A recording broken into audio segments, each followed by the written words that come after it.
sometimes you get bottles that are like 12, 13 years process, okay? That's why some tequilas are very expensive. So, the blue agave, once it's fully grown, you can see in the picture up here, right? This is the part of the agave that we use to make tequila. It's called the agave pineapple, which is right here in the center of the plant. So the guy right there, he's got to cut all the leaves to get to the center, of course. From this we make tequila. From the leaves they make the agave syrup. You know, from the juice of the leaves they make the agave syrup. And also they make paper from the leaves. So the plant is very useful out there in the field. Now, the first section of the tour here, it's the traditional way of making tequila. How it all started 500 years ago with the Aztecs, of course. They would cook the agave in underground ovens made with rock, and then they cover it up. It was a slow cook though. It took about 2 days to fully cook the agave. Then they bring it over here, where the real version of this, it's really wide rock, really big and heavy, and you need a horse or a donkey to spin it around, of course. It's so heavy that it crushes the agave and it shreds the agave, which releases the pulp and the juice, right? So we collect the juice this way.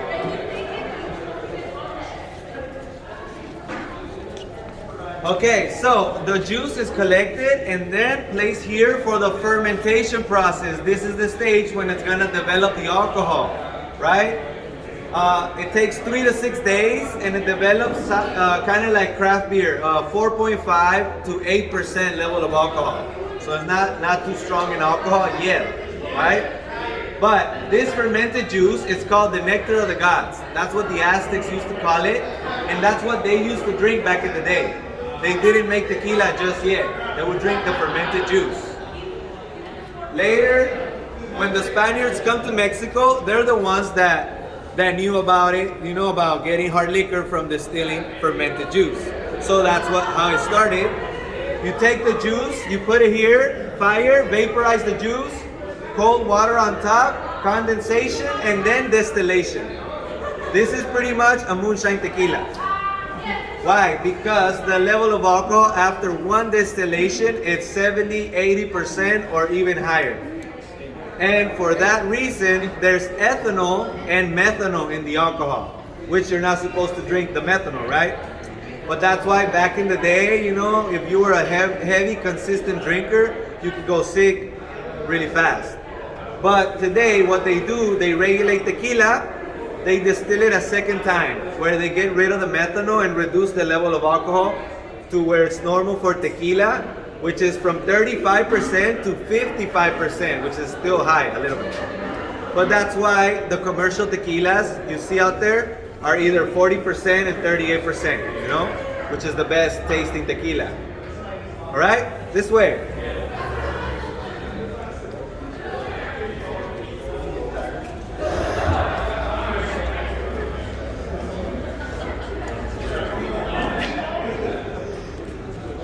Okay, so today tequila is very popular. The demand is really high. We can no longer do it the old-fashioned way. Because it takes too long, and two, because it's regulated, so we have to be clean about it. We can't use horses or donkeys in the process anymore, right? Back in the day, the people would even say that the pee from the horse or the donkey would help the fermentation, right? But today we can't do that, of course. No more horses or donkeys. So first, now they cook it in ovens like you can see here in the picture. It's a pressure cooker. It fits like a ton of agaves. They just put water in it and they cook it in about 10 hours. So it's a much faster, cleaner process, more efficient. From the oven, they pass it through this machine. You can see in the picture here the real one. It passes the agave, it shreds the agave, releases the juice. The juice goes down to the pipes and the pipes push it in the tanks. So it's much easier, cleaner, and safer, right? This way.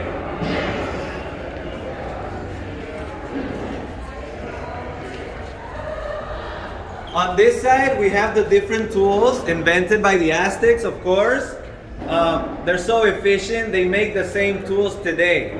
The most traditional one is the koa, but the best one is the one that was on the plant over there, which is fully round, fully sharp all the way around, so the guy can cut from any angle. So they haven't really updated the tools from 500 years ago. And they keep it like a manual labor type of thing, you know, to keep the jobs for all the people out there.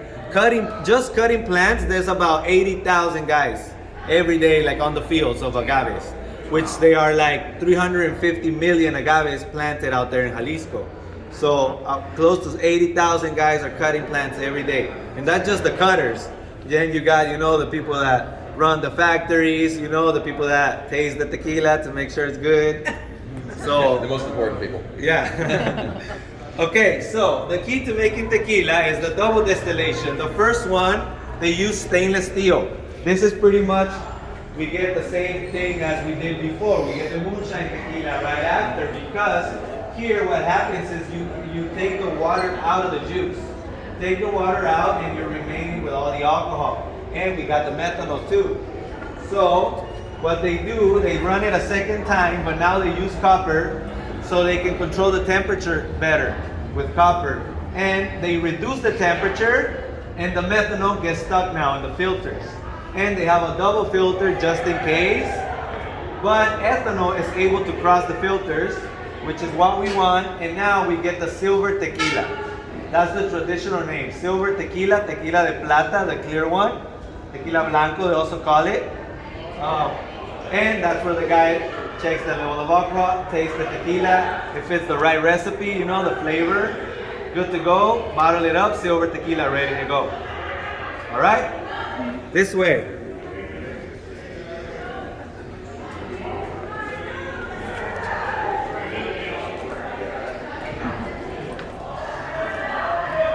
Now, any of you know the other types of tequila besides the silver? Reposado. We got reposado, Añejo. añejo, and extra añejo, right? So there's 4 types of tequila. Blanco, silver, that's how it starts, the original tequila. They drank it that way until the 60s when they discovered the other types, which was herradura. Ever heard of tequila herradura with the horseshoe? Mm-hmm. Those guys, one day, they put some away in the barrels without knowing, and then they got it back, and they figured it out because of that. So they're the ones that started it, and then now everybody's doing it. Okay, so those tequilas come from being in the barrel. That's where they get the color, the flavor, the smoothness. And the difference is the time in the barrel. Reposado is the young rested tequila from 2 months to a year in the barrel. After a year, we get añejo, which can be different añejos. 1 year, 2 year, all the way up to 3 years is añejo. And extra añejo is from 3 to 5 years, which is the longest and the oldest. After 5 years, you might be able to push in maybe a 6, but after 6 or so, you get, the tequila gets really, really spicy, and it's too much flavor. You can't bear it, you know? That's why they do 5 for the extra añejo. Now, for a tequila bottle, we have to check 3 things to make sure we got real tequila. Over here in the picture, on the bottom, you have to see the 100% pure of agave, right? Maybe it can say 100% agave. Those are the only 2 variations. 100% pure of agave or 100% agave. If you see something like 100% especial, supreme, that's not real tequila because it's probably like a mix, right?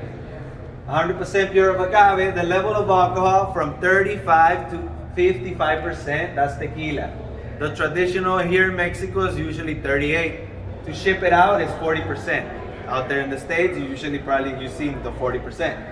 So 35 to 55, and the sticker right here. These guys, the CRT, they check every batch, every barrel.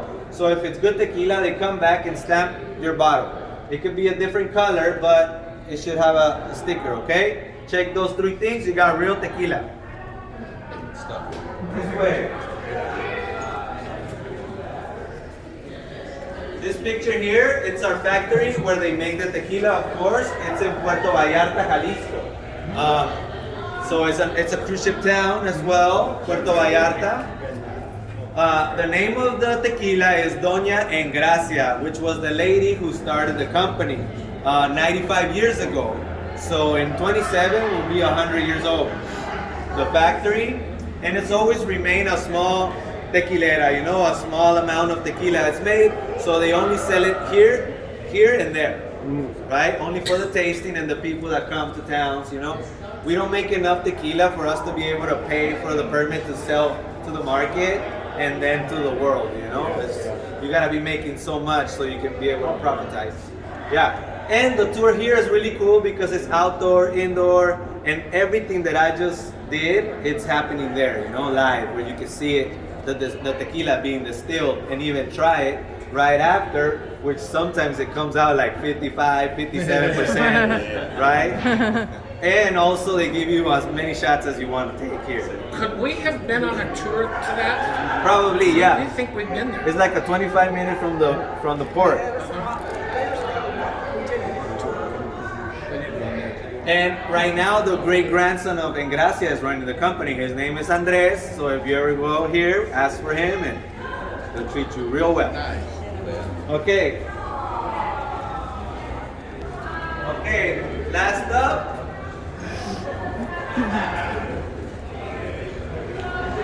This is the tequila region. Okay, which is like I said, it's in Jalisco, the state right here in the red. 90% of all the tequila comes from Jalisco. The other 10% are the surrounding states, which also have the rights to make tequila. Just like whiskey in Tennessee and champagne in France, tequila comes only from this region. And it all started in Tequila Town. 500 years ago, when the Aztecs discovered they could make this drink from this plant. The story is real cool. Anybody know it?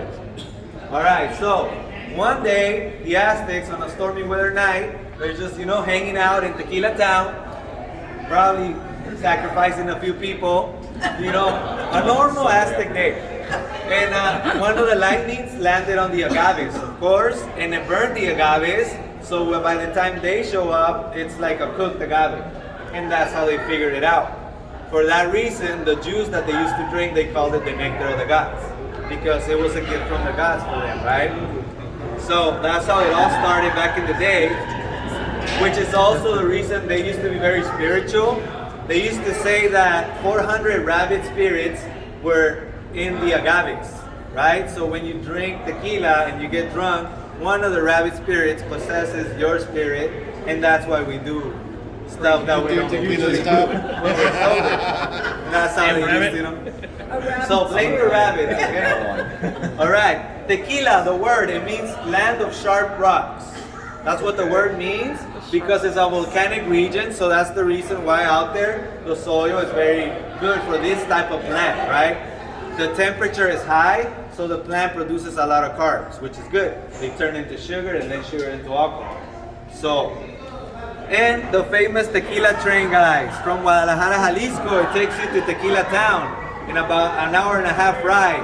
Unlimited shots in the train, all right? It's a magical train. We call it the Harry Potter train. It doesn't take you to Hogwarts, but it takes you to the big haciendas where they got the best shows of tequila. All right?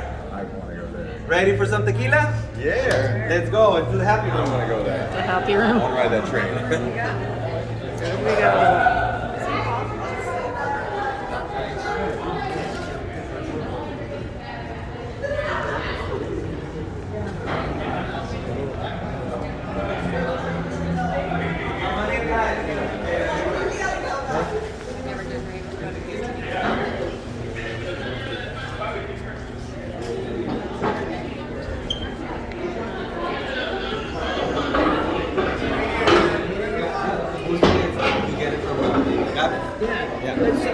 So it's not the same plant. It looks similar. The maguey leaves are... No, so maguey is all of the agaves. So there's some different agaves.